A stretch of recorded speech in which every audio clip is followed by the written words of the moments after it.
불교의 모습들을 우리가 좀 살펴보면서 좀 요즘 우리 또 일본하고 그죠?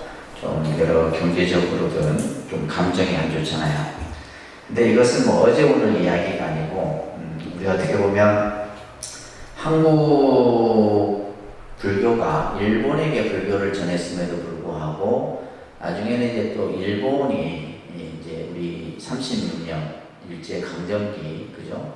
그 침략 그 기간 동안에 불교를 상당히 외색화시키는 이런 어떤 현상들 속에서 지금의 이제 우리 불교가 모습을 가지고 있는데 그런 전반적인 내용들을 이제 좀 이런 내용들을 좀 아시면 불교를 이해하는 폭이 조금은 여러분들이 넓어지지 않겠나 생각을 합니다.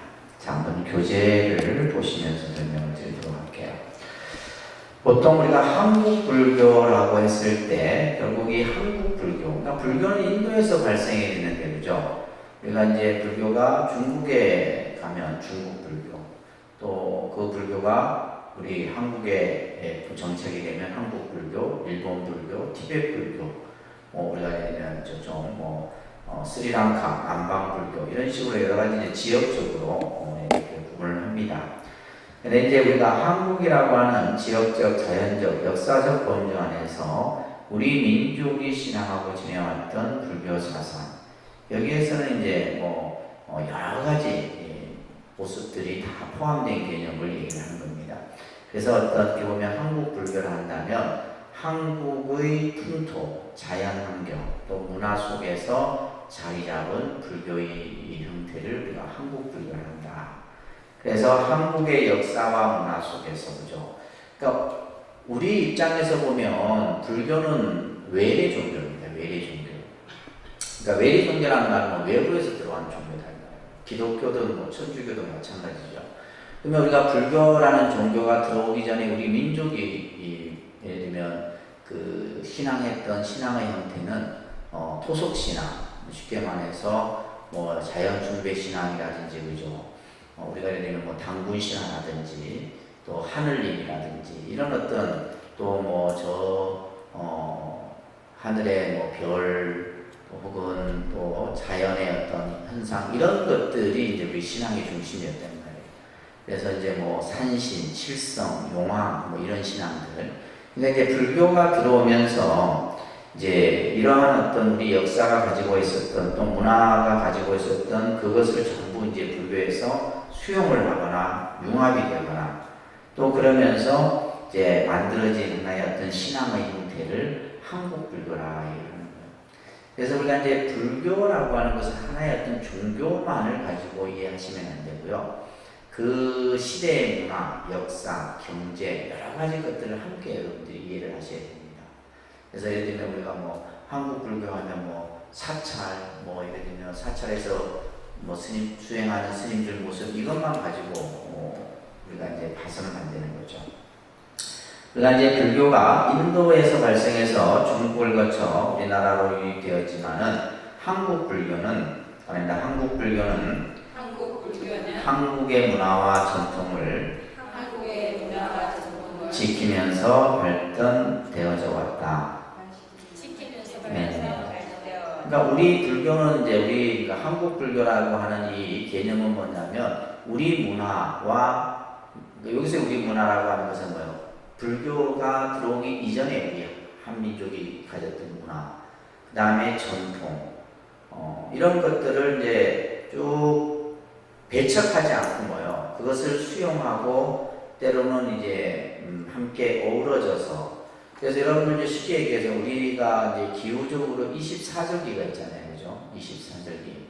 24절기 가운데 반 정도는 불교에서 우리 절기를 불교식으로 수용해요. 이제 얼마 있으면 다가오는 7월 7석 같은 경우.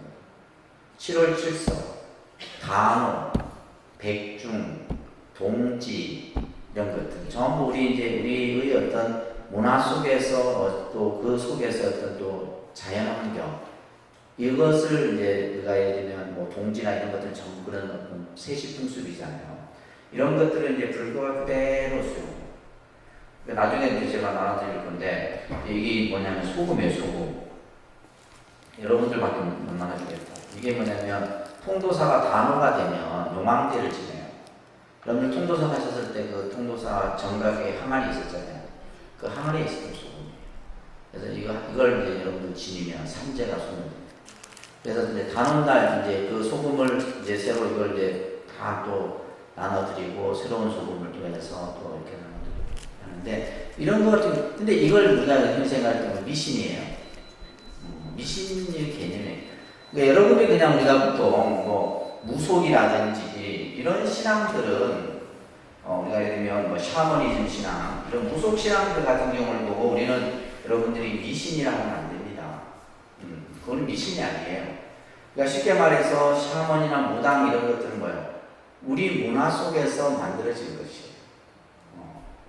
근데 이제 우리가 요즘에 이제 과학이 발달됨으로 인해서 비과학적인 종교들을 우리는 미신이다 이렇게 생각하는데, 근데 실제 우리가 이제 용어상의 미신이라는 말 제가 예전에 도 말씀드렸지만은 한자로 쓰면 미신이 이런 글씨예요. 한자로. 다시 말해서 뭐냐면 내 믿음이 뭐예요? 불명확한 상태. 그러니까 여러분들이 미신을 믿는 거지. 불교를 믿으면서 미신을 믿는다는 말이에요. 무슨 말인지 이해되세요? 네, 불교에 대한 확신이 없다는 말이에요. 부처님에 대한. 내가 예를 들면 기도를 하면 기도가 성취된다는 확신. 네, 이런 어떤 믿음이 없는, 믿음이 불명확한 상태를 뭐라 그래요? 미신이라는 거예요. 근데 우리가 예를 들면 뭐 용왕이나 또 예를 들면 칠성, 산신, 독성 이런 신앙들 같은 경우는 여러분들 어머니 세대들은 내가 기도를 하면 된다라는 믿음으로 하는 거예요. 그래서 이제 이런 우리가 불교라는 것이 이런 어떤 우리 문화 속에서 발전되어져 나오는데, 그래서 이제 불교를 이해한다라고 하는 것은 우리 문화와 역사를 이해하는 거예요. 우리나라에 불교가 들어온 지가 이제 1700년 정도 됩니다. 1700년인데 특히 여러분들이 이제 뭐 또 김해 쪽에 계시고 하는데 김해는 이제 가야사. 그러니까 가야사라고 하는 것이 결국 불교가 유입된 거예요. 그러니까 우리가 허황우라고 하는 인물이 불교 문화를 가지고 왔다는 거예요. 그럼 당시 이제 김수로왕이라고 하는 왕과 혼인을 해서 그죠?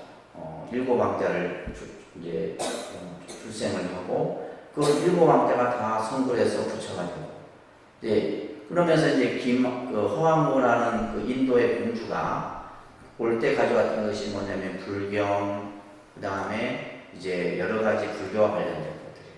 뭐 그 중에서도 이제 뭐가 있어요? 그 차씨, 지금 김해에서 난 장군차, 그 차씨 같은 경우도 허황무가 가져온 거예요. 그리고 또 이제 뭐냐면 허황무의 오라버니가 누구예요? 장유화상이에요. 이 장유화상이 이제 나중에 허황무의 일곱 왕자들을 공부를 시키고 이렇게 해서 저 하동에 가면 이제 칠구람이라고 하는 칠구람에서 이제 깨달음을 이루게 되고, 그리고 이제 장유사가 장유화상이 오랫동안. 그래서 지금 우리가 보통 지금 우리가 쓰는 이 장유는 한자로 이렇게 써요.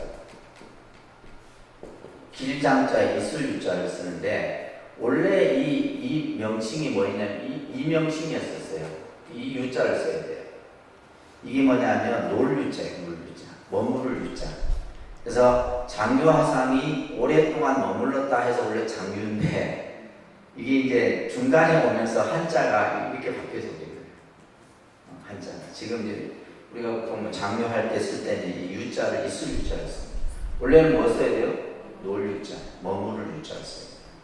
그러니까 장유화상이 이곳에서 오랫동안 수행하면서 머물렀다. 그러니까 우리가 이제 그래서 지금 이제 가야사를 불교의 역사에 만약에 도입을 한다면 불교가 들어온 지는 2000년 가까이 되는 거죠. 그래서 사실은 이 문제가 그렇게 쉬운 문제는 아니에요. 그래서 이제 문재인 노무현 정권부터 문재인 정권에 이르기까지 가야사 복원에 지금 엄청나게 지금 가고 있고. 근데 이제 예를 들면 우리가 박정희라든지 이쪽은 뭐 있냐면 그러니까 삼국 시대 중심의 역사를 정립을 한 거예요.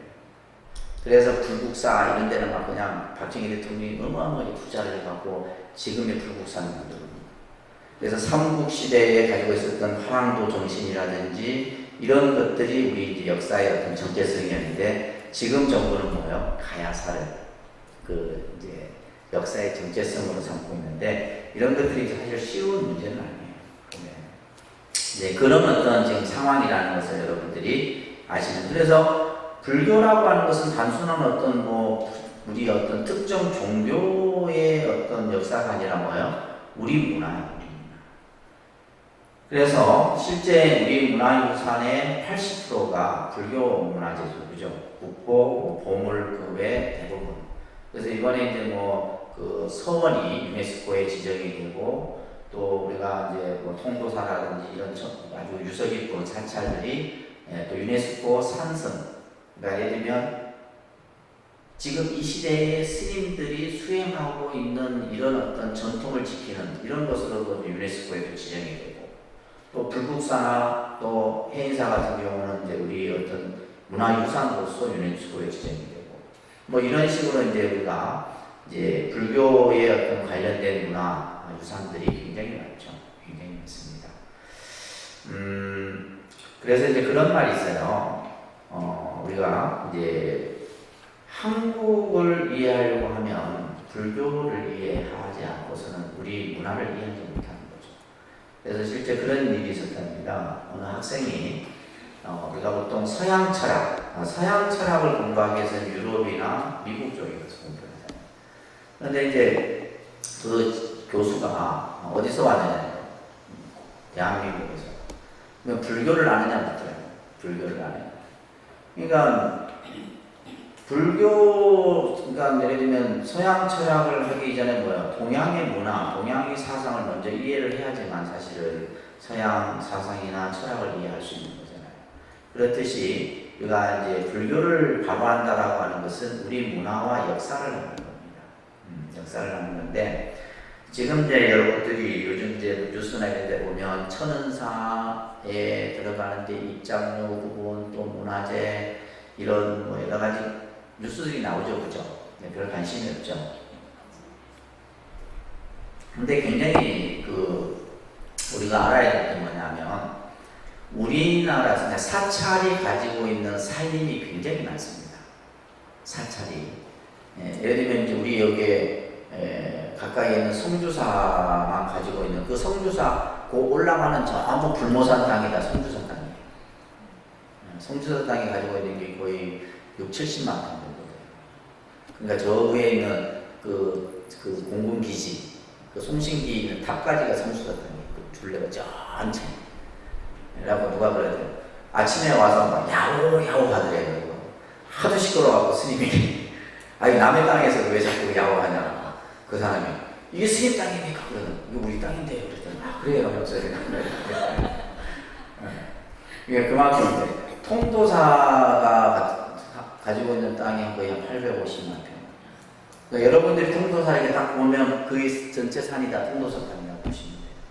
그러면 설악산, 속리산, 지리산, 여러분 지리산 하면 우리나라 공산이잖아요.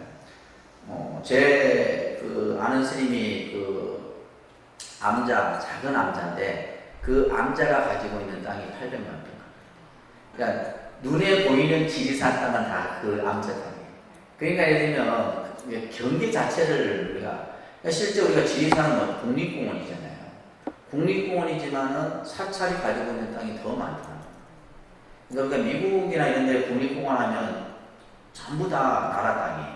국가 소유인데 우리나라의 국립공원은 대부분이 사찰 소유. 그러니까 이제 그것이 뭐냐면 뭐 박정희 정권 이럴 때 그냥 국립공원으로 탁 지정해 나버리면서 일체 이제 재산권을 못하도록 다 해놓은 거예요.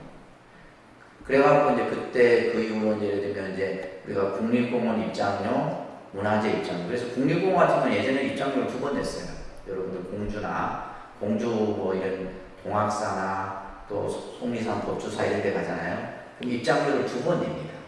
그러니까 국립공원 입장료 1번 내고 문화재 입장료. 그래갖고 이제 얼마 전인가 한 10년 됐죠. 국립공원 입장료를 전체 다 폐지를 해버렸어요. 이제 국민들에게 이제 자연을 돌려준다는 차원에서. 근데 사실은 그 국립공원 땅이 누구 땅이에요? 사찰 땅. 그래서 사찰에서 이제 문화재 입장료를 하는데 실제 문화재 입장료 같은 경우도 여러분들 이제 뭐 통도사 들어갈 때 뭐 3,500원, 4,000원 내면 그게 다 통도사가 받는 게 아니고 60%는 국고에 귀속이 돼요. 다시 문화재 보호 유지하기 위해서 그 돈이 그대로 적립이 되는 거예요. 그리고 나서 이제 나머지 40%는 이제 주변의 쓰레기 정리라든지 이런 데 이제 비용이 들어가고, 실제 통도사 같은 경우만 해도 입장료는 거의 무료 입장이 더 많습니다. 통도사 같은 경우는 이제 이렇게 막 정말 이렇게 막 그냥 돈을 받기 위해서 입장료를 세우는 게 아니라 이제 그런 이제 뭐 해인사 같은 경우도 그렇고, 불국사 같은 경우는 이제 좀 입장료가 세죠. 근데 그런 이제 부분들이 뭐냐면, 여러분들 통도사 가보셨지만은 그 통도사에 정각을 하나 보수를 하는데 기와를 만약에 보수를 하죠. 매각이 들어가요. 그러면 신도들 시주금으로는 할 수가 없는 거예요. 그게 이제 전부 뭐예요? 국가에서 이제 여러분들이 냈던 입장료의 60%를 이제 그걸 보관을 하고, 나머지는 이제 중앙정부, 지방정부에서 예산을 해갖고 법당 뭐 수리라든지 이런 것들을 참고합니다. 이제 모르는 사람들은 뭐 조금 이제 안 좋은 시각으로 보는데, 그래서 지금 종단에서 그러면 우리도 폐지하겠다. 폐지하는 대신에 모든 예산을 다 국가에서 해줘라. 입장료를 안 내게 우리도 안 받겠다. 그거 받아서 사실은 안 받는 게 더 좋거든. 그리고 나서는 전부 이제 모든 부분을 100% 다 국가에서 할 수 있도록 이렇게 이제 하는데, 아무튼 지금 그런 문제들이 조금 그래서 예를 들면 우리가 가야산 국립공원 같은 경우도 80%가 해인사 땅이고, 저기에 내장산 우리 단풍구죠. 그게도 한 80%가 내장사 소유의 땅이에요. 그런 것들이 많습니다. 자, 여러분들 그 다음 페이지 보시게 되면, 그래서 우리 이 불교라고 하는 것이 뭐 한두 해에 만들어진 게 아니라 외래 종교이지만 그냥 1000년, 2000년 가까이 우리 민족과 함께 발전해 왔다고 하는 것을 여러분들이 이해를 하시라는 거예요. 자, 그러면 우리가 한국 불교가 가지고 있는 특성을 우리가 얘기할 때 여러분들 역사 시간에 공부를 하셨을 거예요. 고구려 소수리왕 372년, 백제 친위왕 384년, 그죠? 시험 볼 때 필히 나오는 거잖아요. 그러니까 불교가 이제 우리나라에 공인된 시기. 아까 얘기했듯이 지금 이거는 지금 삼국시대를 중심으로 얘기를 하는데, 만약에 가야사를 이렇게 역사를 앞당겨버리면 불교가 2000년 정도 돼버립니다. 근데 그걸 누가 반대해요? 기독교인들이 반대를 하고 있죠. 하여튼 불교 뭐 하면 무조건 반대를 하니까.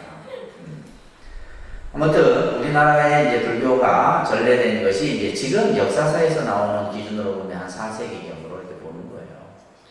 특히 이제 우리가 불교가 전래되면서 불교는 굉장히 고등종교였죠. 고등종교였습니다. 그래서 쉽게 말해서 우리가 뭐 신라, 백제, 고구려 시대 때 불교가 받아들이는데, 누가 불교를 받아들이냐면 왕이 불교를 받아들여요. 왕이. 근데 이제 기독교 같은 경우는 이제 우리나라에 들어오면서 막 엄청난 순교사들이 이제 죽음을 당하거든요. 그러니까 우리의 문화와 배척이 되는데, 불교는 왕이 불교를 받아들이다 보니까 크게 문제가 없었어요. 뭐 신라 시대 때 우리 이제 뭐 2차원 순교 이외에는 별로 없었다는 거예요. 2차원 순교 이외에는 왕에 의해서 불교를 받아들이다 보니까, 당시 뭐 문무백관들이 다 왕이 불교를 믿으니까 어떻게 돼요? 다 믿겠죠. 믿으면서 이제 어떻게 보면 기족 불교 뭐 이런 형태의 불교로 나타나고, 또 그러면서 이제 불교라는 것을 통해서 나라를 지키고자 하는 호국신앙, 또 현세 이익신앙. 그래서 우리가 이제 그 경주 여러분들 불국사 같은 경우는 바로 현세 이익 사상을 펼쳐놓은 것이 불국사예요. 그래서 우리가 이제 경주 여러분들 뭐 가보셨지만은, 경주라는 도시가 이제 일본으로 치면 교토와 비슷해요. 그러니까 사찰이 어마어마하게, 경주 같은 경우는 이제 많이 폐허가 되고 있지만은, 분황사라든지, 그 다음에 우리가 예를 들면 여러분들 보면 그 경주 안에 보면 사찰들이 많아요. 그러면 그 사찰들이 예전 신라시대 때부터 있었던 사찰이에요. 그러니까 그런 것들이 이제 보면, 이게 불교라는 것이 처음부터 마을, 그러니까 이제 사람이 사는 곳과 가까운 곳에 있으면서 부처님의 가르침들을 생활 속에서 전하게 되죠. 그래서 신라 시대 때는 불연국토 사상, 이 불연국토 사상이 바로 이곳이 바로 뭐다? 부처님의 세계다. 그게 바로 뭐예요? 설화벌 경주입니다. 그래서 이제 기독교인들은 경주를 뭐라고 하나? 사탄의 도시다. 실제 그렇게 생각해요. 경주를 사탄의 도시다. 네. 곳곳에 여러분들 경주 남산 안 가보셨죠? 가면 진짜 좋습니다. 산 전체가 다 부처님 그 모습이에요. 한번 기회 되면 우리가 경주 석굴암 한번 갑시다. 그 석굴암이 아니라 남산 순례를 한번 해야 돼요. 한 왕복 한 4시간. 그리고 현실 정토 사상 이런 것들을 이제 형성하게 되었고, 특히 이제 우리 여러분들 신라하면 떠오르는 세 분의 스님들이 있죠. 원효, 의상, 자장. 원효 스님, 의상 스님. 근데 보면 우리 이제 오래된 1000년 이상 된 절에 가면 전부 이분들이 다 절을 지었어. 그래서 야, 지금 이 시대에도 절 하나 짓기가 이래 힘든데, 그 당시 뭐 교통이 편리해요. 무슨 뭐 기계가 있어. 근데 대부분 사찰 가면 원효 스님이 창건하고, 의상 스님이 창건하고, 자장 스님, 통도사 같은 경우는 자장 스님. 근데 이제 당시에 이런 사찰들은 일반 어떤 평민들의 어떤 시주를 받아서 창건된 게 아니라 전부 뭐요? 왕실에서. 그러니까 통도사도 뭐요? 선덕여왕의 후원에 의해서 만들어진 들이 통도사예요. 실제 자장 스님이 그것을 다 하지만은 전부 뭐요? 왕실 후원을 받아서 하게 돼요. 뭐 저 부속사도 마찬가지고, 화엄사도 마찬가지고, 해인사도 그렇고, 전부 다 마찬가지입니다. 송광사도 그렇고. 그래서 특히 이제 원효 스님 같은 경우는 보면 이제 당시 신라 불교를 서민 불교, 대중 불교로 만들었던 아주 대표적인 인물이에요. 그래서 지금도 우리 이 원효 스님에 대한 연구는 지금도 이루어지고 있어요. 그러니까 원효 스님의 사상을 가지고 박사 논문이 수백 편이 나왔다. 그러면 이분에 대한 그 사상적 연구가 얼마나 깊다는 걸 알 수 있죠, 그죠? 그래서 이제 신라의 삼성이라는 거예요. 원효, 의상, 자장 스님. 그래서 이제 의상 스님 같은 경우는 이제 화엄 사상, 화엄 사상에 내열을 아까 했던 법성계, 그 의상조사 법성계잖아요. 의상 스님이 화엄 사상을 개성으로 이렇게 만들어 놓은 것이 법성계다. 그래서 이제 자장 스님 같은 경우는 이제 또 통도사를 창건하고, 당시 이제 실제로 그 선덕의 왕이 자장 스님을 이렇게 정치를 함께 하자라고 이렇게 권유를 합니다. 그래도 자장 스님께서는 그런 얘기를 하죠. 내가 하루를 계를 지키다 죽을지언정 100년을 명하롭게 살기를 원치 않는다. 이 한 말씀을 왕에게 닥쳐요. 그래서 신라 그 선덕의 왕이 스님의 그 뜻을 알고, 그리고 나서 지은 절이 바로 통도사죠. 특히 이제 이 당시에 우리가 보면 민족 불교, 그 다음에 우리가 이제 한국 불교를 얘기할 때 통불교적 성격을 가지고 있다, 이런 말을 많이 해요. 무슨 불교요? 그러니까 예를 들면 우리가 한국 불교하면 뭐 호국 신앙, 현실 정토 사상, 그 다음에 뭐 여러 이제 그 개념 특징들을 얘기하지만은 그 중에서도 뭐다? 통불교다. 통불교라는 말은 뭐냐면 뭐 예를 들면 수행이면 수행, 그 다음에 사상이면 사상, 그 다음에 의식이면 의식, 이런 것들이 어느 특정화되지 않고 그냥 다 두루두루. 예를 들면 이제 이런 얘기예요. 우리가 독립선언은 조계종이잖아요. 그러면 조계종이 가지고 있는 특징은 뭐냐면 선을 중심으로 해야 돼요. 선. 우리는 이제 맨날 뭐냐면 그래서 우리 천조스님 같은 경우는 출가했던 절이 성남사예요. 성남사. 저기 원양에 가보셨어요? 성남사인데 거기에는 선망, 스님들이 참선만 수행하는 곳이에요. 그러니까 천조스님은 목탁도 잡아본 적이 없고 연불도 해본 적이 없어요. 여기 와서 지금 제일 연불 많이 하시는 거예요. 그러니까 왜냐하면 그냥 선방에만 앉아 계십니다. 근데 이제 우리가 예를 들면 조계종 같은 경우는 설이지만 우리 지금 독립선은 뭐예요? 연불도 하고 제도 지내고 주력도 하고, 그죠? 경전 공부도 무슨 뭐 선만 하는 게 아니라 뭐예요? 뭐 우리가 반야사상도 하고 화엄도 하고 막 한단 말이에요. 이런 개념이 바로 뭐예요? 통불교적 성격을 가지고 있다. 어느 하나에만 국한되지 않고 여러 것을 두루두루. 그러니까 쉽게 말해서 좀 좋게 얘기하면 다양성이라고 얘기할 수 있지만 또 안 좋게 얘기하면 뭐예요? 집중이 안 돼요. 무슨 말인지 아시겠어요? 예를 들면 여러분들 잘 아는 천태종은 이 천태종의 사상은 법화 사상이에요. 그러니까 이 사람들은 딱 하는 건 뭐예요? 관음신앙밖에 없어요. 관음신앙 하나만 해요. 그러니까 뭐냐면 여기 천태종 다니는 사람들은 딱 통일이 돼 있어. 기도도 무조건 관음기도. 우리는 지금 어때요? 관음기도도 했다가 지장기도 했다가 또 나중에 칠성기도 했다가 다 좋게 얘기하면 다양성이고 안 좋게 얘기하면 뭐야? 통일성이 없는 거예요. 이해되세요? 그래서 조계종 신도들은 말을 안 듣는 거예요. 영원히 자유로운 거. 그래 틀립니다. 그래서 조계종 사찰 다니는 사람이 다른 종파 못 봐요. 왜냐하면 답답해. 난 이것도 하고 싶고 저것도 하고 싶고 저것도 하고 싶은데 이게 안 되는데. 그러니까 우리는 봐봐요. 참선도 하고 명상도 하고 절도 하고 사경도 하고 다 하잖아요. 그 중에서 이제 자기에게 맞는 수행을 하나 딱 해서 이제 하는 형태가 이제 우리가 이 통불교적 성격이다라고 흔히들 얘기를 하는 거죠. 이해되시겠어요? 네. 자, 그러면서 우리 한국 불교는 중국 불교의 영향을 많이 받습니다. 문화적인 영향, 또 여러 가지. 지금 제가 입고 있는 이 장상도 중국 불교에서 입었던 옷이에요. 중국 불교. 그러니까 우리나라에서 만들어진 복장 형태가 아니고, 그래서 그러니까 지금 우리 스님들이 입는 옷이 뭐냐면, 옛날 우리 민족을 무슨 민족이나요? 백인민족이에요. 흰 옷을 입게 돼요. 흰 옷.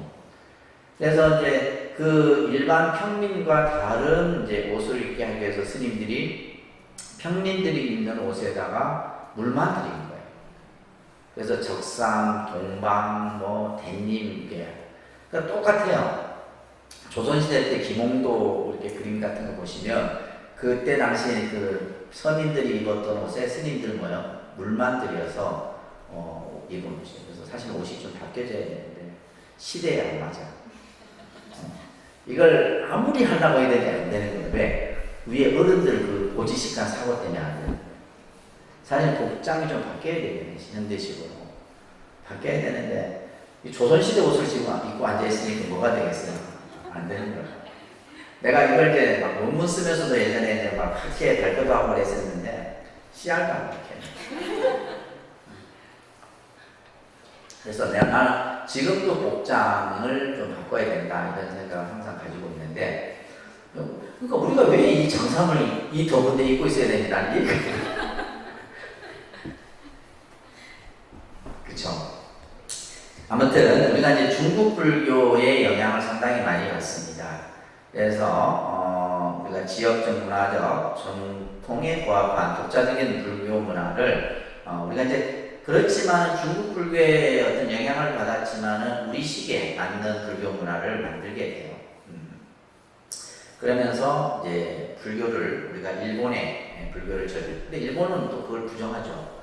자기들도 중국에서 받았대. 근데 역사적 사실이 분명히 있음에도 우리나라에서 불교가 전래됐다는 것을 아주 그냥 싫어합니다. 싫어요. 백제 때 거의 불교가 전래됐거든요. 백제 시대 때 불교가 많이 전래되고 또 우리 뭐 도자기 문화 이런 것도 다 우리 쪽에서 다 이렇게 그 조선시대 때 우리 노공들 다 데리고 가고 자기들이 이제 도자기 문화도 발달하고 다 했는데도 인정을 안 하죠. 특히 이제 우리 그 불교 교학적인 측면에서 보면 우리 그러니까 원효 스님 같은 경우는 이 화엄 사상을 중국에까지 영향을 끼치기도 해요. 의상 스님도 마찬가지고. 그래서 교학적인 측면에서도 우리가 상당히 많은 영향을 끼치게 됩니다. 자, 그러면서 이제 우리가 역사라고 하는 것은 여러분들 우리 삶도 마찬가지고 반드시 뭐가 있어요? 흥망성쇠가 있습니다. 그러니까 뭐 어떤 종교든 또 뭐 국가든 뭐 경제든 개인의 삶이든 반드시 올라가면 내려가고 내려갔다 다시 올라가고 이 리듬을 항상 타게 돼요. 자, 보세요. 우리가 삼국시대 때 불교가 해서 통일시를 할 때 꽃을 피워요. 통일시를 했을 때 불교 문화가 가장 아주 꽃을 피웠던. 그러다가 고려시대 때 이렇게 이어져서 뭐 고려 말 되면 불교가 완전히 나락으로 떨어집니다. 그랬다가 이제 조금 이제 일어나는 듯 하다가 뭐요? 조선의 이제 정치 이념이 성리학이다 보니까 또 불교가 2조 500년 동안 또 탄압을 받게 돼요. 그러다가 이제 여러분들 2조 500년이라는 말을 우리가 많이 쓰잖아요. 이제 조선조가 500년 정도 유지가 되게 되는데 실제 이성계, 조선을 건국했던 태조 이성계 같은 경우는 누구의 자문을 받아요? 무학대사의 자문을 받습니다. 그래서 무학대사가 도성을 지금의 한양으로 정하고 여러 가지 이제 정치적인 이런 부분들을 다 이제 조언을 해줬던 인물이 무학대사죠. 그래서 실제 태조 이성계는 그러니까 뭐냐면 마음으로는 불교를 믿으면서 정치 이념은 뭐예요? 당시 이제 그 성리학을 받아들일 수밖에 없었던 거예요. 그러다가 이제 우리가 예를 들면 중간에 여러분들 세조 임금 같은 경우도 예를 들면 이제 왕권을 침탈했지만은 나중에 이 세조 같은 경우도 불교의 많은 그런 흔적을 예를 들면 이제 월인청강지곡이라든지 불교 문학적인 이런 것을 상당히 많이 하고 여러분들 이제 요즘에 그 세종 같은 경우는 한글을 하는데 실제 지금 영화에도 좀 나오는 그 주제인데 불교 스님이 그 한글을 창제하는데 엄청난 역할을 해요. 그래서 실제 이제 세종 같은 경우는 마음으로는 불교를 믿었지만 이제 그러니까 조선조 임금들이 대체를 다 그래요. 그래서 이제 조선 2조 500년 동안에는 왕실에서는 불교에 이렇게 나름대로 했지만은 전체적인 정치적으로는 이제 유국교의 선상. 이제 그러면서 이런 걸 한번 보시면 여러분들 근현대 불교 모습을 이렇게 2조 500년 동안 쭉 내려오는 모습을 보시게 되면 태종 때 이때가 이제 불교를 가장 탄압을 하게 됩니다. 그러면서 여기 보시게 되면 어느 정도 했냐면 스님들의 신분은 천민보다도 못한 신분이었어요. 천민보다도. 중간중간에 이제 불교가 조금 일어나기도 했던 이제 보우 스님이라든지 또 당시 이제 우리가 여러분들하고 임진왜란 때 서산, 사명 이런 스님들에 의해서 이제 불교가 조금 이게 되살아나는 듯 했지만은 그래도 이제 가장 큰 타격이 뭐였냐면 도성 출입을 금지시킵니다. 그러니까 쉽게 말해서 도성 출입 금지는 뭐냐면 신라의 4대문 안에 스님들이 못 들어가는 거예요. 지금의 동대문, 남대문, 서대문, 북대문 있죠. 그 4대문 안에는 스님들이 출입이 금해요. 말 그대로 이제 정말 왕의 어떤 이런 신분을 소지한 사람 이외에는 도성 출입이 금지가 됩니다. 이 도성 출입이 언제 해제가 되냐면 고종 때 해제가 돼요. 1895년에 고종 32년에 이게 이제 또 누구에 의해서 되냐면 도성 출입이 해제가 되는 게 일본 승려에 의해서 이게 해제가 돼요. 당시 이제 김홍직이라고 하는 그러니까 당시 이제 사모라고 하는 스님이 당시 내각 대신이 뭐였냐면 김홍직이에요. 이제 어떻게 스님들이 도성 출입이 안 되느냐? 이 말도 안 되는 소리다 해갖고 이제 고종 황제에게 얘기를 해서 이제 1895년 3월 29일 날 도성 출입이 해제가 됩니다. 그래서 이게 이제 도성 출입 금지가 16세기부터 거의 19세기 말까지 이게 계속 유지되다가 이제 우리가 말하는 고종 시대 때 이때가 되게 되면 이제 여러분들 역사를 잘 아시겠지만은 수많은 러시아, 프랑스 이런 이제 외세들이 막 우리나라 들어오게 돼요. 외세 들어오면서 이제 특히 이제 일본도 같이 들어오게 되죠. 그러면서 제일 큰 게 뭐냐면 이제 일본 사찰들이 부산을 중심으로 해서 들어서게 돼요. 지금도 목포에 가면 일본 사찰이 아주 멋있는 사찰이 있어요. 그 일제시대 때 지었던 절인데 지금도 그대로 형태가 유지돼요. 이제 지금은 이제 조계종에서 그 사찰을 하지만은 일본 절이 그대로 유지가 돼요. 그래서 1877년에 부산에 본원사라고 하는 절이 설립이 되게 되고, 그러면서 이제 당시 일본의 정토 계통의 이제 사찰들이 엄청나게 들어오게 됩니다. 근데 그러면서 이제 우리 한국 불교는 뭐냐면 서울에 원흥사라고 하는 이제 절이 들어서게 돼요. 특히 이제 뭐 이 일본 여러분들 하면 남매혈왕계교라든지 이런 요즘에도 일본 계통의 사찰들이 우리나라에 많이 들어와 있어요. 그게 주로 이제 보면 일본의 일연종 계통의 사찰들이에요. 그러면서 1902년에 보시게 되면 여러분들 교재에 1902년에 정토종 확산을 견제하기 위해서 우리나라에서도 이제 한국 사찰을 건립하게 되는데 원흥사라고 하는 절을 창신동에 세우게 됩니다. 이때 이제 우리가 이제 도섭리, 내상섭리라고 하는 이제 직책을 하게 되는데, 이제 지금의 이제 도섭리 같은 경우는 지금의 이제 총무원장, 그리고 내상섭리는 경성, 서울 주변의 사찰들을 관리하는 이제 명칭들을 하게 돼요. 그래서 1877년부터 1910년에까지 39개 도시에 일본 사찰이 113개가 만들어지게 돼요. 엄청나게 만들어진 겁니다. 그러니까 일본이 이제 들어와서 막 각 종파에 따른 사찰들을 세우게 돼요. 그러면서 이제 일본이 우리나라의 가장 이제 불교계에 큰 타격을 줬던 법령이 뭐냐면 사찰령이라는 걸 제정합니다. 사찰령. 이 사찰령이 언제 제정이 되냐면 1912년에 제정이 됩니다. 6월에 사찰령. 이 사찰령 여러분들 잘 이해를 하셔야 돼요. 그래서 이제 어떻게 보면 식민지 정책 중에 여러분들 뭐 예전에 뭐 단발령, 창시개명 이런 얘기 들어보셨죠? 이거는 이제 우리 문화발달 정책으로 한 뭐 창시개명 또 뭐 단발령 이런 거였지만은 불교, 한국 불교를 말살하기 위해서 만든 것이 사찰령이에요. 사찰령.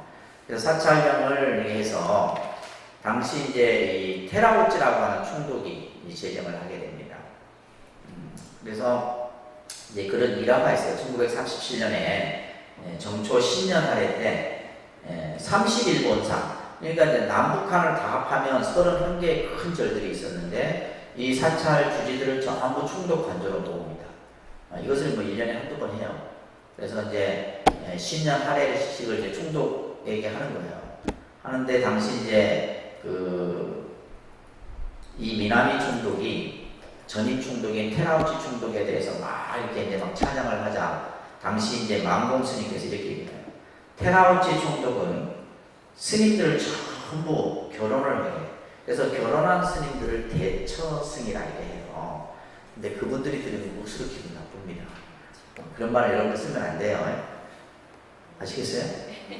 대처승 이런 말 쓰면 안 된다. 그냥 스님이라 이렇게 표현해야지 뭐 대처승 했으면 큰일 나요. 이거는 그냥 우리가 공부를 하는 과정에서 하는 겁니다. 무슨 말인지 아시겠어요?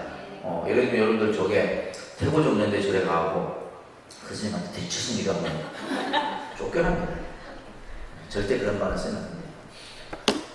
그래서 왜냐하면 이때 이제 이 사찰령과 더불어서 일본이 뭘 했냐면 당시에 모든 한국의 스님들을 결혼을 다 시킵니다.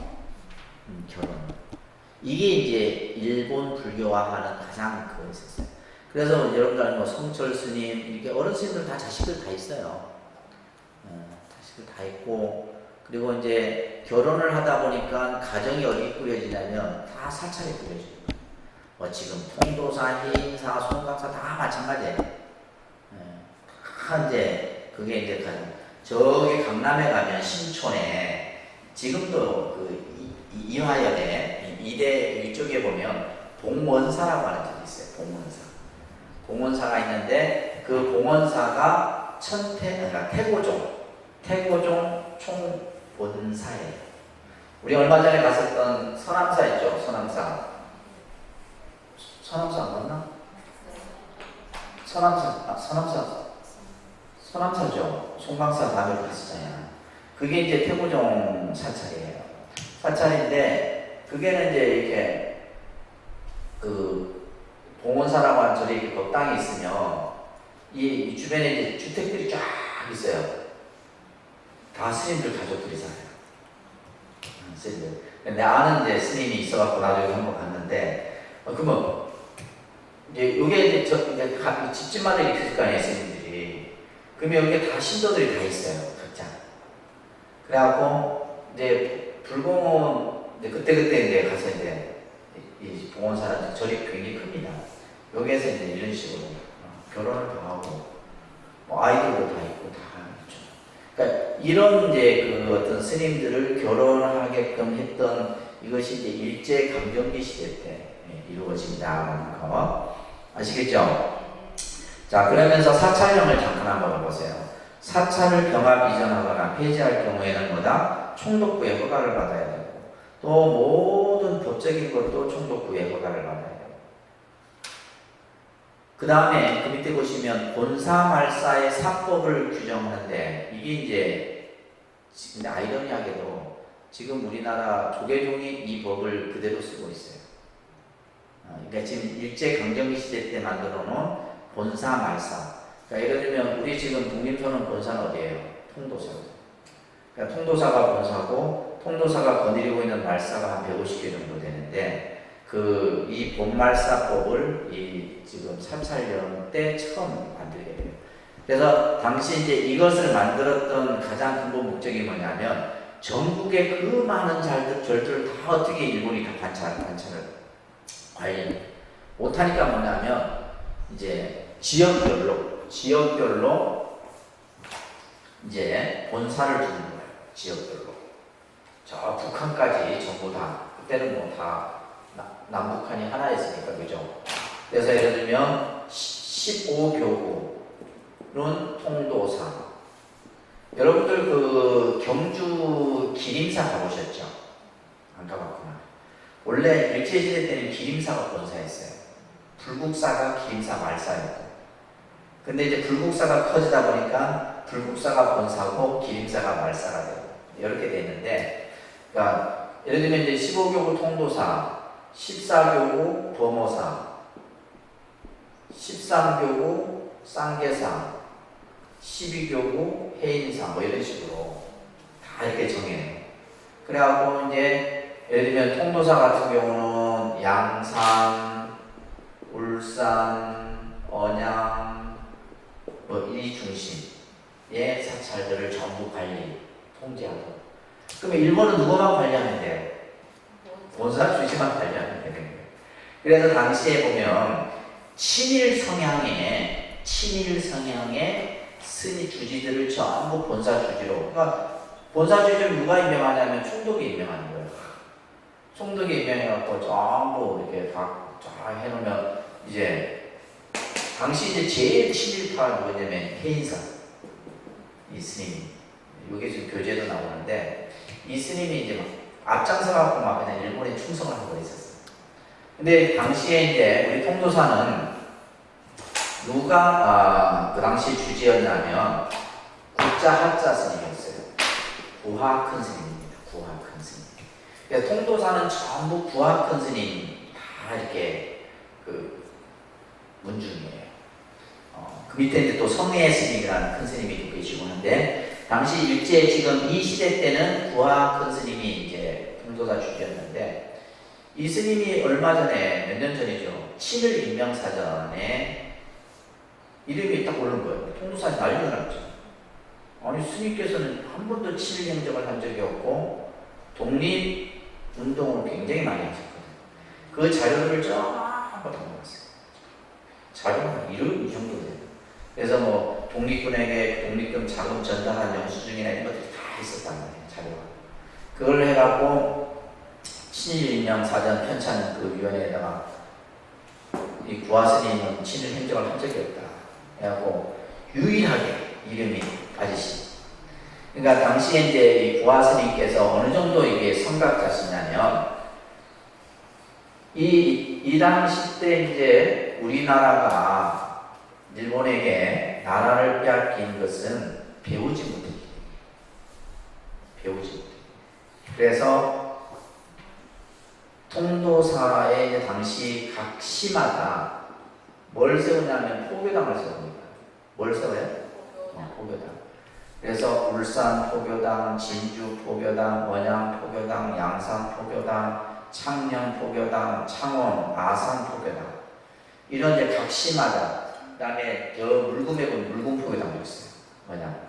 이게 포교당을 세우는데 이 포교당을 세우는 데다가 반드시 뭘 또 했냐면 유치원을 다 세우는 것이. 유치원. 그러니까 스님께서는 뭐냐면 우리 구학 선생님께서는 어릴 때부터 교육을 시켜야 돼요. 그래서 이제 가장 이제 했던 것이 이제 마산, 울산이에요. 그러니까 이 마산, 울산은 당시에 뭐냐면 상업적으로 가장 번성했던 도시였어요. 나는 그래서 제가 이제 창원에 있었잖아요. 창원 포교당은 왜 유치원이 없냐니까 창원은 도시 자체가 없었어. 그러니까 우리가 예를 들면 이제 산업화되면서 창원이라는 도시가 만들어진 거지. 예전에는 진짜 농촌 요쪽에만 요거 있었어요.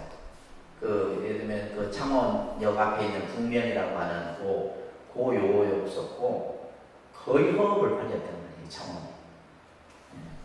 그러니까 마산은 뭐예요? 그 당시 이제 뭐 그죠 항구가 있고 이러다 보니까 그게 중심으로 이렇게 모든 것들이. 그래갖고 이제 이 마산에 이제 우리가 그 마산포교당 정법사라고 하는 절이 있어요. 그게 이제 대자유치원이라고 유치원이 이제 설립이 되겠는데 이게 지금 거의 100년 정도 돼요.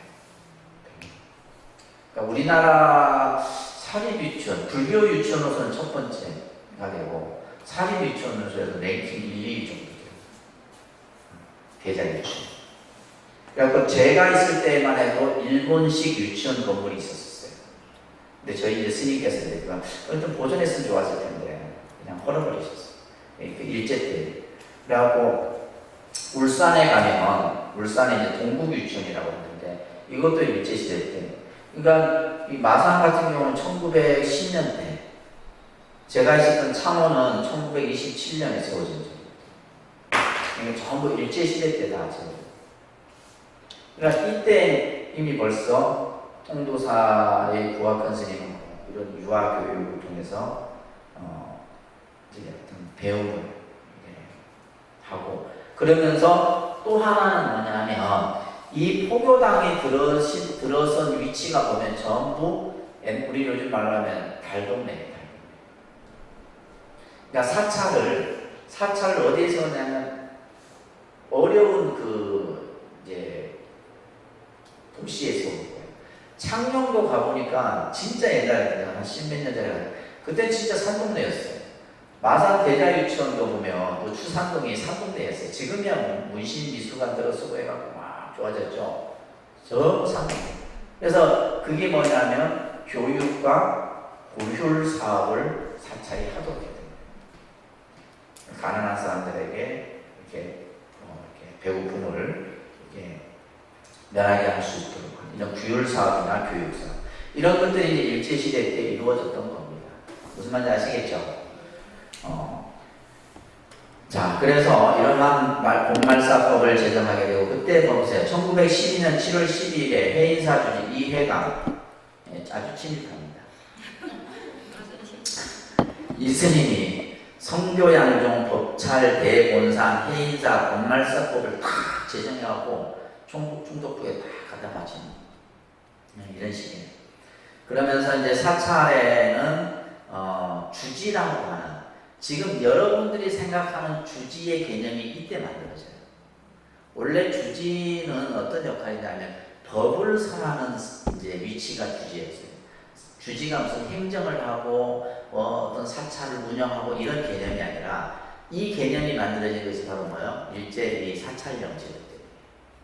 그래서 재산관리와 사무와 법의 집행을 맡아 사찰을 대표하는 그래서 일본 같은 경우는 뭐냐면 주직이라고 해요. 그래서 이제 직업적 성격이 강해요. 그래서 우리가 이제 예를 들면 뭐 우리 요즘에 종교인 과세 이런 부분들이 좀 문제가 되잖아요. 아이고 목사님들 월급이 많대. 어마어마하다. 나도 그쪽으로 갈까 생각. 월급이 너무 많더라고. 그러니까 스님들이 진짜 작거든요. 얼마 안 돼요.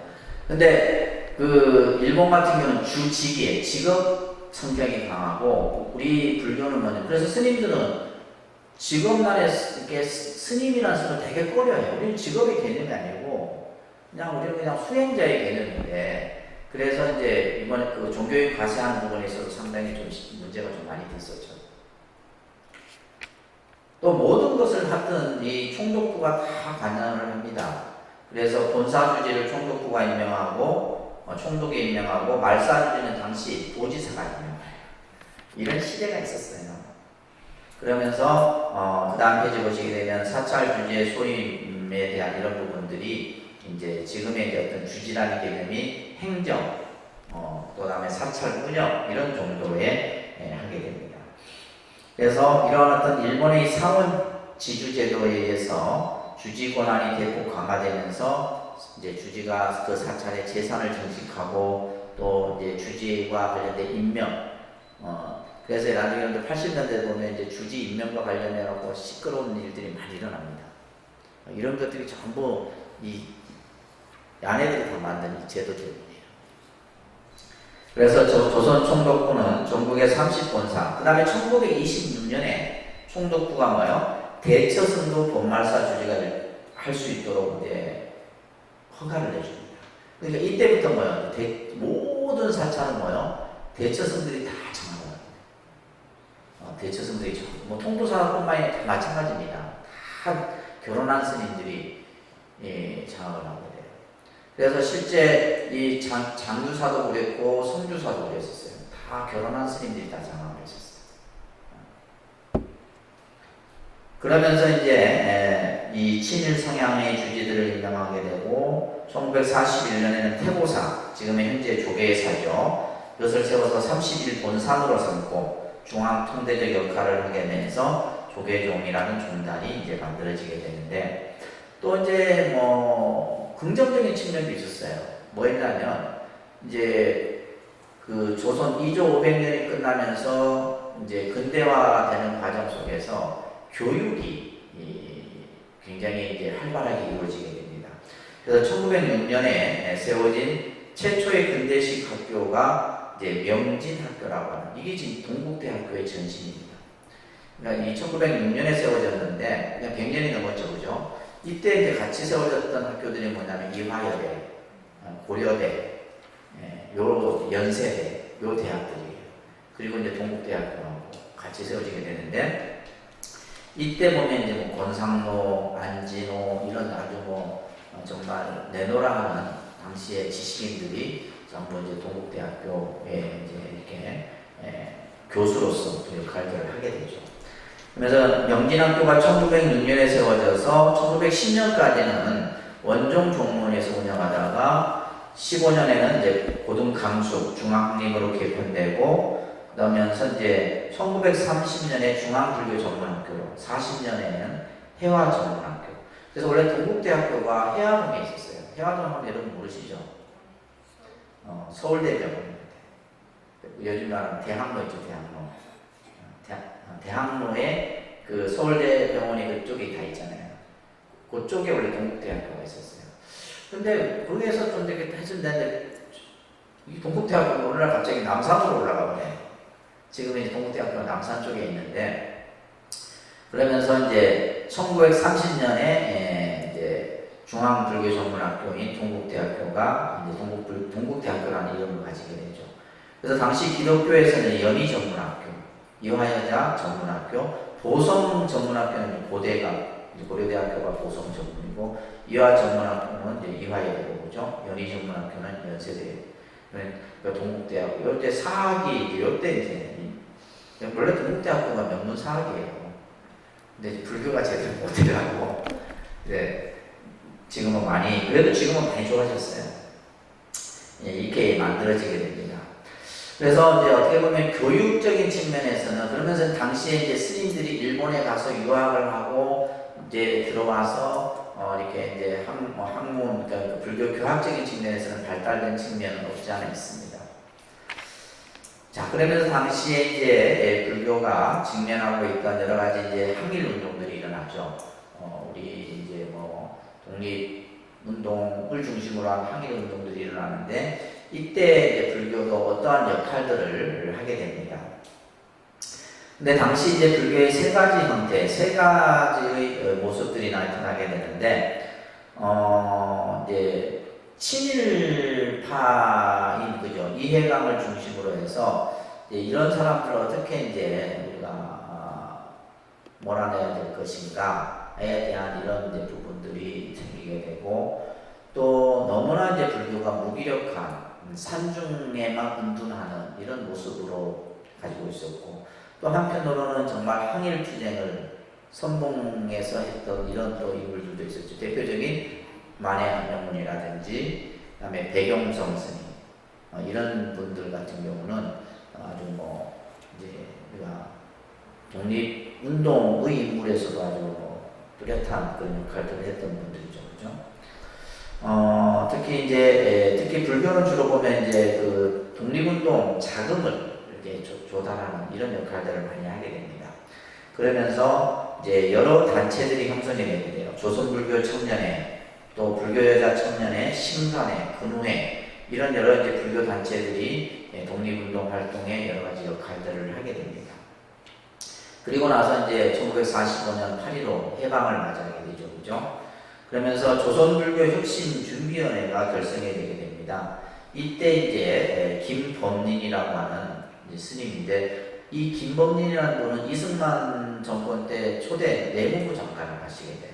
그러니까 스님이에요, 스님인데, 어떤 이제 이 김범린이라는 분이 상당히 큰 역할을 하게 돼요. 그다음에 이제 송망공 스님이 고문을 하게 되고, 1945년 이제 9월 태모사에서 전국 승려대회가 열리게 됩니다. 이때는 이제 비구 스님들, 결혼하지 않는 이제 비구 스님들이 중심이 돼갖고, 당시 이제 친일불교, 이제, 그러니까 지금의 예를 들면 결혼을 한 스님들을 이제 규탄하는 이런 이제 승려대회가 열리게 돼요. 그래서 사찰령을 부정하고 친일 매국, 보수파 타락성, 매교성의 제거를 필요한 이제 정화 이런 것들이 이루어지게 됩니다.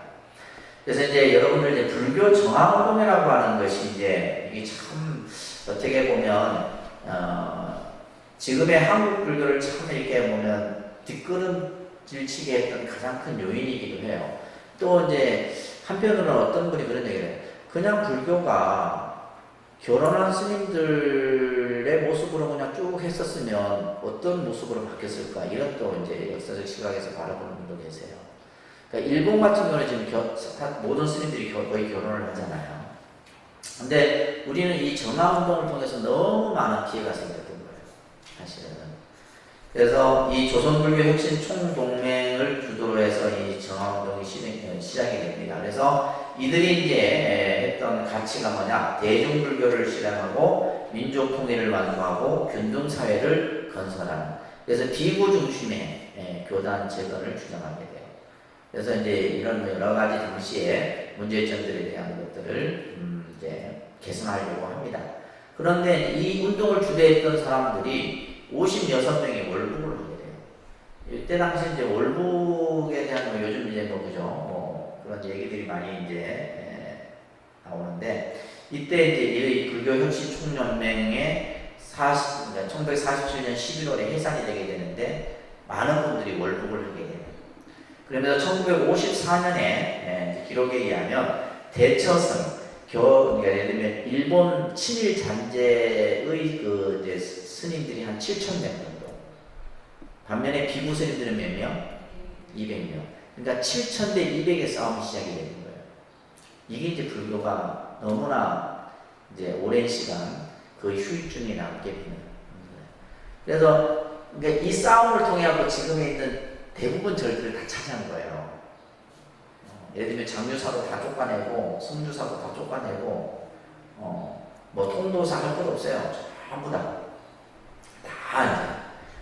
그래갖고 이때부터 계속 싸움이 일어나요. 아직까지 아까 하나 정리 안 된 데가 어디요? 서남산. 서남사는 아직도 조계종하고 대고종하고 지금 소송 중에 있는 사찰이에요. 그나마 이제 지금은 이제 뭐 치고받고 하지는 않지.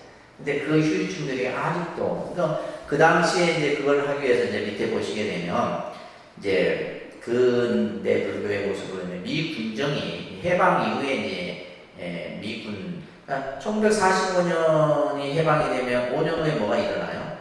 6.25가 일어나요.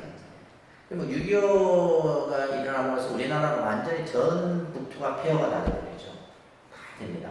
그래서 겨우 이제 부산 쪽으로 이렇게 다 이제 피난을 하게 되고 하게 되는데, 그러면서 이제 미 군정이 우리 정치를 통제를 하죠, 그죠?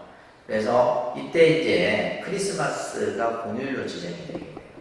크리스마스가 상당히 빠른 시간에 이제 지정이 되게 됩니다. 그리고 이제 또 하나는 뭐냐면 원조 물자가 들어오게 돼요. 원조 물자가. 이 원조 물자가 들어오는데 여러분들 우리가 이제 보면 기독교가 우리나라에 들어온 지는 200년이에요. 근데 200년의 짧은 시간 안에 이렇게 기독교가 급속도로, 그죠? 그러니까 쉽게 말해서 다른 나라의 기독교인들이 보는 시각이 한국은 이해를 못하는, 한국의 기독교의 성장 속도는 어마어마하다는 거예요. 그게 첫째가 뭐냐 하면 뭐였나요? 교육이었어요. 교육. 그러니까 우리가 이렇게 그 기독교 교육은 누구에 의해서 이루어져요? 선교사들에 의해서 이루어집니다. 선교사들에 의해 갖고 학교가 설립이 되고, 그러면 이 선교사들이 뭘 가지고 들어와요?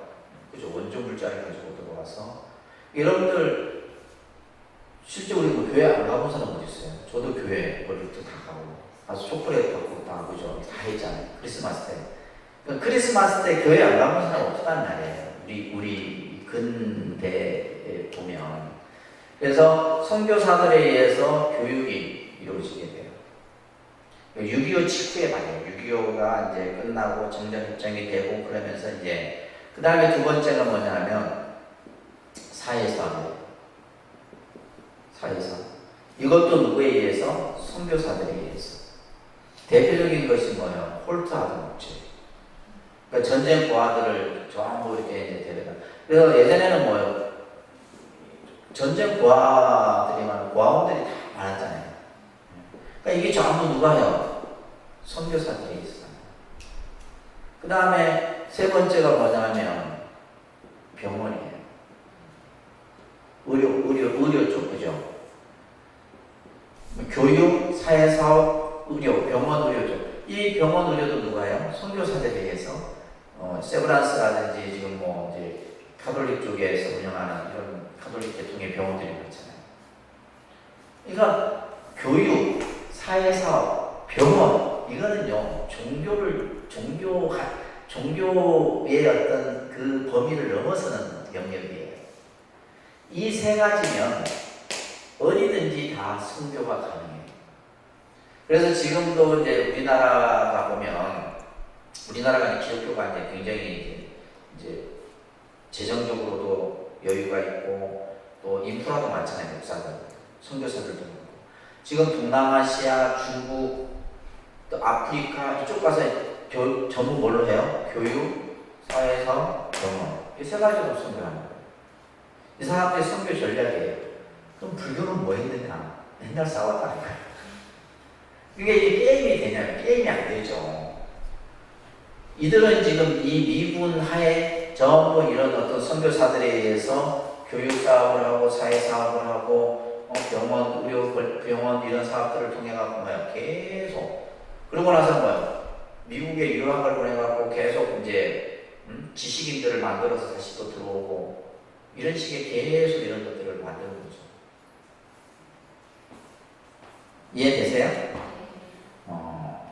그러면서 이제 지금 일요일 국가 행사 금지 부분도 요즘도 이 문제가 제기가 돼요. 그래서 요즘에 이제 국가고시나 이런 것들이 보면 일요일 날 그 시험을, 기독교인들이 교회를 가야 되는데 왜 일요일 날 시험을 보느냐. 그래 해도 지금은 이제 그게 이제 뭐 일요일 날 시험을 보긴 보는데 계속 이 주장을 하죠. 일요일 날 그 국가에서 보는 시험 이런 것들을. 그 다음에 이제 우리가 사찰령을 이제 미군에서는 존속을 시키고 우리 쪽에서는 이것을 폐지를 요구합니다. 그래서 사찰재산임시보호법이 통과되었으나 미 군정이 이것을 보류를 시켜버려요. 그리고 나서 이제 이승만 정권이 이제 그죠? 이제 우리나라 초대 대통령으로서 이제 하게 되는데 이승만 전 대통령 같은 경우는 감리교 신자입니다. 감리교 신자.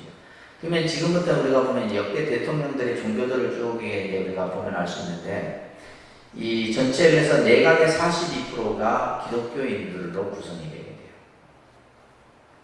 당시 유일하게 이제 백성국 박사하고 김범님 이 두 분이 이제 불자였고 나머지는 전부 42% 정도가 기독교인으로 채워지게 됩니다. 그래서 1949년에 토지 개혁을 단행하게 돼요. 이게 농지 개혁법이에요. 그래갖고 불교가 가지고 있는 모든 토지들을 전부 압수를 합니다. 그래서 여기 이제 이와 관련해서 이제 박정희 정권 때도 이제 이런 그 법들이 이루어지게 되는데 그래서 이제 가장 했던 게 뭐냐면 지금 강남에 여러분들 강남에 가면 봉은사라는 절이 있는데 강남에 전체 땅이 다 봉은사 땅이에요.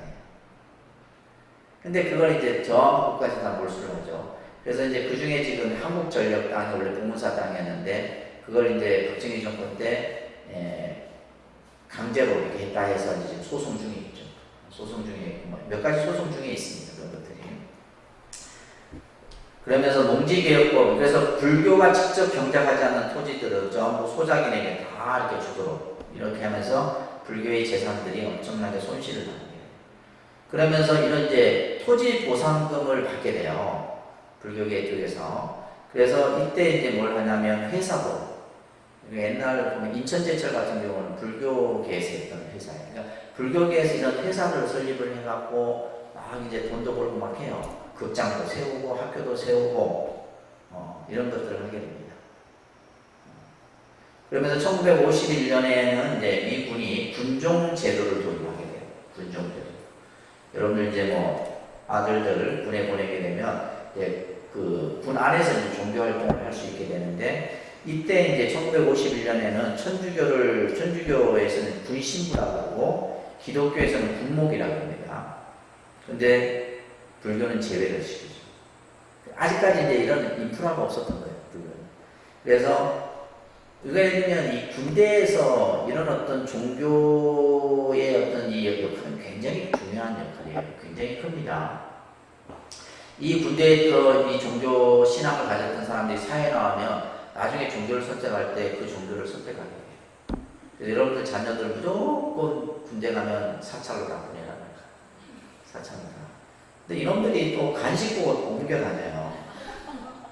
그러니까 우리가 불교는 돈이 없으면 맨날 초코파이 주는데 교회는 피자 준대. 피자 먹으러 교회 가는 거예요. 요즘에는 이제 원불교가 이제 또 그 분법사를 파견할 수 있는데 원불교는 이제 후발주자거든. 그러니까 삼계탕을 준대. 그러니까 이제 또 다 원불교 쪽으로 가는 거예요. 아, 이거 심각해. 그래갖고 내 아는 그 법사는 하도 이 간식 때문에 진짜 막 너무 이게 그 기독교하고 그 목사님하고 협의를 했다잖아요. 우리 간식도 똑같은 걸로 주고 우리가 정정당당하게 좀 교를 잡아요. 그 정도로 심각해요. 그 군 간식 부분이. 그러면서 1954년에 기독교 방송을 인가를 합니다. 불교 방송은 몇십 년 뒤에 이루어지게 돼요. 그러니까 지금 보세요. 크리스마스 공휴일을 제정하죠. 그 다음에 또 이 군종 제도를 이제 기독교, 천주교 쪽에만 도입을 하죠. 그 다음에 기독교 방송을 설립 인가를 해주죠. 이건 전부 뭐 기독교가 이렇게 어떤 발전할 수 있는 토대들을 전부 만들어주게 돼요.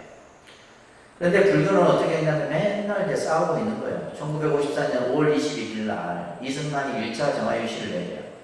이 이야기가 있어요. 대통령이 이제 지방 순시를 딱 갔는데 어느 사찰에 지방 순시를 가다가 이제 사찰을 들어서 이제 사찰 입구에 애 기저귀가 쭉 걸려 있다는 거예요.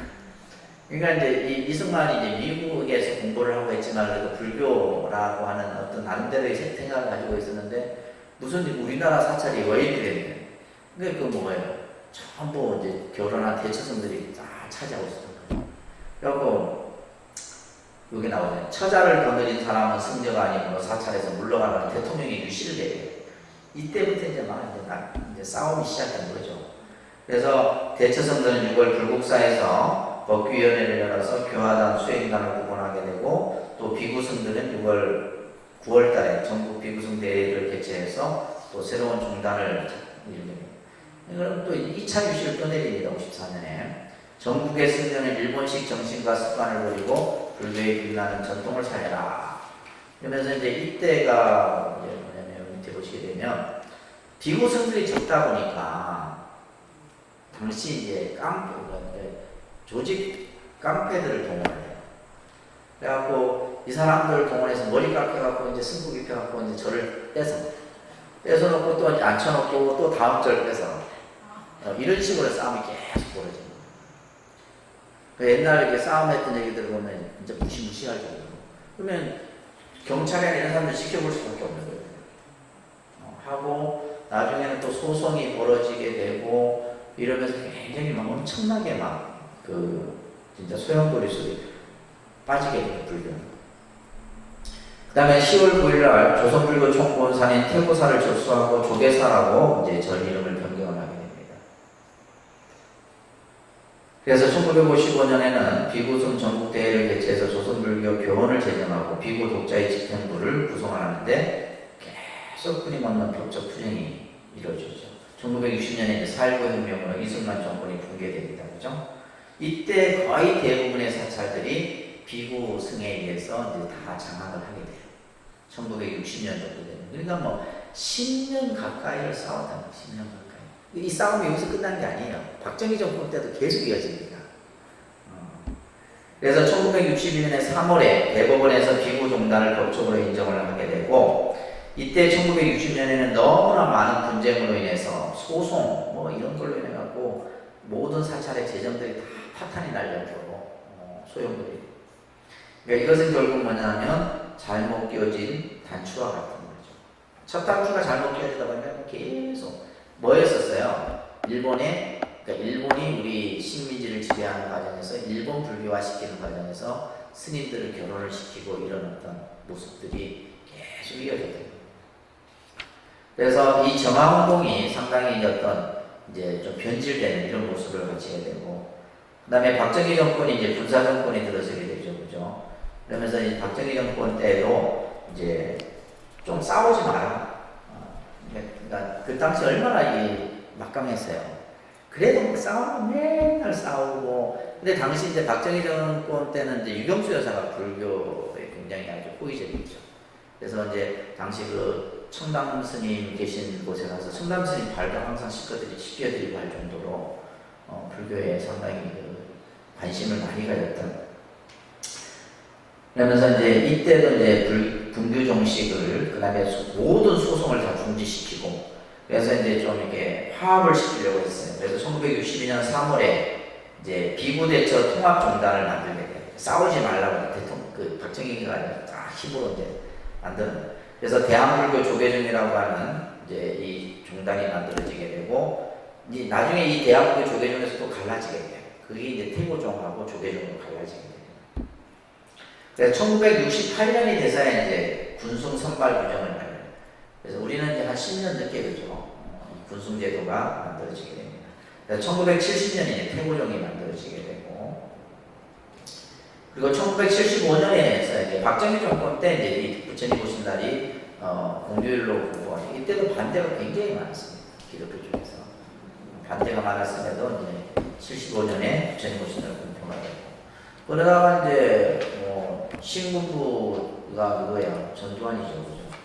전두환도 사실은 막강한 어떤 정치 권력을 가지고 불교를 굉장히 길들이려고 많이 했었어요. 근데 불교는 참 보면 착하긴 착해, 그죠? 그렇게 막 불교를 못 살게, 그러니까 12.12 사태하고 12월 12일 날, 12.7 법당, 12월 7일이네. 12월 7일 날, 그러니까 새벽에 군인들을 동원해서 전국 사찰을 다 조사를 벌여요. 그래서 명목은 간첩 색출이었는데, 예를 들면 이제 불교 길들이기 하는 거죠. 그것을 12.7 법난이라고 해요. 웬만한 큰 스님들은 전부 다 끌려갑니다. 끌려가서 고문도 당하고, 근데 뭐 각서도 쓰고 뭐 이런. 그게 나중에 이제 그 노무현 정권 때 과거사 청산위원회라는 것을 만들어서 그 12.7 법난이 제주 4.3 사건 이런 것이 많잖아요. 이런 것들이 이제 정부가 잘못된 그 이제 행위다라고 해서 이제 보상이 이루어지는데, 이 보상이 굉장히 큰 액수예요. 거의 한 4천억 정도. 그래서 저희 불교계에서 그것을 기념관도 짓고, 또 여러 가지 이제 스님들, 고문 당하고 있던 스님들 치료도 하고 뭐 이런 것들을 하는데, 그래서 이제 12.7 법난이 이제 이 전두환 정권 때 일어난 거예요. 그 다음에 1988년에 이제 봉은사 사태가 일어나서 이때도 뭐 시끄러웠습니다.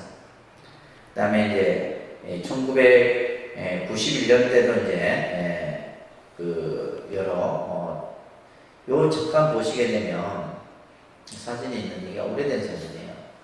이 김구 선생이 대각사라고 하는 이제 곳을 방문해서 당시 이제 임시정부를 수립하는데 도움을 주었던 백용송 스님께, 원래 이제 김구 선생이 출가를 했었어요, 그죠? 출가를 했던 곳이 마곡사입니다, 마곡사. 출가를 하고 불교에 상당히 인연이 깊었던 인물이죠. 이건 작은 사진인데, 요거 같은 경우 옛날 청와대 앞에 스님들이 이제 막 불법엔 대처성 없다 뭐 이런 현수막 들고 이제 막 이제 이런 시위도 하고 그 다음에 이제 이 제일 그 했던 것이 1994년, 여기 지금 1998년이네요. 1998년 이때 이제 이 종단 불교가 엄청나게 크게 일어납니다. 그래서 우리가 막 그냥 뉴스만 틀면 스님들 싸우는 것밖에 안 나오는 거예요. 당시 1990년대 초에서 98년.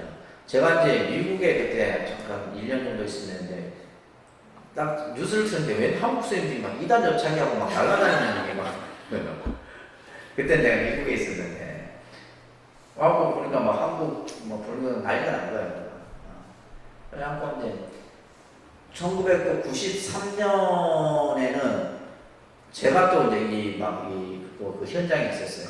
그때는 제가 학생 때였는데, 그때는 이제 총무원장이라는 스님이 잘못을 해서 그 스님들 끌어내린다고 데모하고 막 해갖고, 지금 이 청산대 이걸 점거하고 정경들이, 그때는 이 정경들이 뭐 백골단 이런 애들이거든. 이런 애들이 막 또 들어오고 막 해서 엄청나게 아주 시끄러웠었어요. 그러니까 이게 거의 1990년 거의 내내 종단이 굉장히 혼란됐죠. 그러다가 이제 나중에 이제 그 새로운 개혁 종단이 들어서서 이제 불교가 조금씩 이제 자리를 잡아나가는 이제 이런 모습들이 이제 나타나는데, 자 마지막 넘겨보세요. 자 우리가 이제 불교가 요즘에 뭐 개혁이라는 말을 많이 쓰는데, 불교가 앞으로 어떤 개혁을 방향으로 나가야 되냐면 불교의 자주화를 얘기를 합니다. 그래서 너무 정치 권력과 이렇게 밀접하게 하기보다는 불교 스스로 힘을 키워야 된다고 하는. 그 다음에 제도적 개혁을 통해 갖고 어느 한 사람에게만 막강한 힘을 주어지는 게 아니라 그 권력을 분산하는. 이것도 이제 정치하고도 비슷해요. 그 다음에 제일 중요한 것은 의식개혁이죠. 의식개혁입니다. 그 다음에 사상개혁, 그 다음에 인물개혁. 이런 이제 개혁 종단이 1994년에 이제 일어났대요. 그래서 우리 지금의 이제 불교가 1994년 이후부터 조금씩 변화해서 이제 지금의 안정된 조계 종단으로 만들어지게 되는데, 자 우리가 이제 21세기에 이것은 제가 지금 근현대, 어떻게 보면 아픈 역사죠, 그죠? 굉장히 아픈 역사입니다. 뭐 제가 자세한 것을 다 일일이 여러분들에게 말씀을 안 드리지만은 정말 아픈 역사였어요. 그 아픈 역사 속에 반대로 뭐예요? 기독교는 뭐냐면 교육이나 의료사업, 사회사업 이런 걸 통해 갖고 급성장을 하는 반면에 우리는 맨날 안에서 막 싸우고 재산 손실하고 막 재산 뺏기고 이런 일들을 쭉 해왔다. 근데 이제 94년 이후로부터 이제 불교가 좀 정신을 차려서 앞으로 이제 불교가 어떤 첫째는 뭐냐면 스님들 교육입니다. 그러니까 스님들이 올바른 교육을 받아야 돼요. 그래서 이제 지금은 이제 스님들 같은 경우는 교육 강화 쪽에 굉장히 해서 그러니까 기본적으로 10년 이상은 교육을 받아야 돼요. 교육을 받아야지만 뭘 할 수가 있어요. 그래서 스님들을 이제 체계적으로 교육을 통해서 양질의 스님들을 만들어내는 그래서 이제 그 승가 교육에 대한 이런 부분들이 중요하고 두 번째는 뭐냐면 불교의 사회화입니다. 불교의 사회화라는 것은 뭐냐 지금 이제 우리 조계종에 조계종 사회복지재단이 있어요. 조계종 사회복지재단이 있는데 뭐 예를 들면 어린이집부터 시작해서 장애인 복지관, 청소년 복지관, 노인 복지관 등등등 이번에 이제 창원에도 이제 노인 복지관이 2개가 시에서 만들었는데 2개 다 불교계 쪽에서 가져갔어요. 그러니까 이제 그런 어떤 예전에는 보면 이제 사회복지는 카톨릭이 넘버원이었어요. 카톨릭이 제일 잘했는데 지금은 이제 카톨릭도 너무 많다는 거예요. 자기들이 그냥 포화 상태라. 그래서 이제 지금은 이제 불교, 기독교는 조금 이제 평가에서 많이 떨어지고, 그 다음에 이제 불교계 쪽에서, 예를 들면 우리 통도사로 사회복지법인 자비원이라고 있는데, 시설을 24개 가지고 있죠. 뭐 직영 시설도 있지만은 위탁시설, 뭐 노인복지관, 장애인복지관, 청소년복지관. 저 서울에 가면 종로에 노인복지관이 있는데 하루 그 이용 인원이 5,000명 이상 돼요. 그 노인분들을 불교계 쪽에서 잘하니까 서울시에서는 계속 불교계 쪽에 또 이제 뭐 청소년 복지, 또 우리 지금 진해에도 가면 이제 청소년 전당이라고 청소년 그 시설이 있는데 그것도 이제 저희 그 한가람 재단에서 지금 하고 있는데 그런 것들. 그래서 뿐만이 아니라 이제 불교의 사회라고 하면서 우리가 뭐 환경 문제, 인권 문제, 노동 문제 이런 쪽에 이제 불교가 관심을 가져야 되고 이제 그 다음에 제일 중요한 것이 포교의 활성화죠. 그래서 점점 우리가 불교 신자 수가 줄어들어가고 있다고 해요. 그래서 좀 다양한 계층의 불자들을 만들어낼 수 있는 이런 것들이 앞으로 21세기의 불교가 나가야 될 방향이 아닌가 생각을 합니다. 여러분들이 이제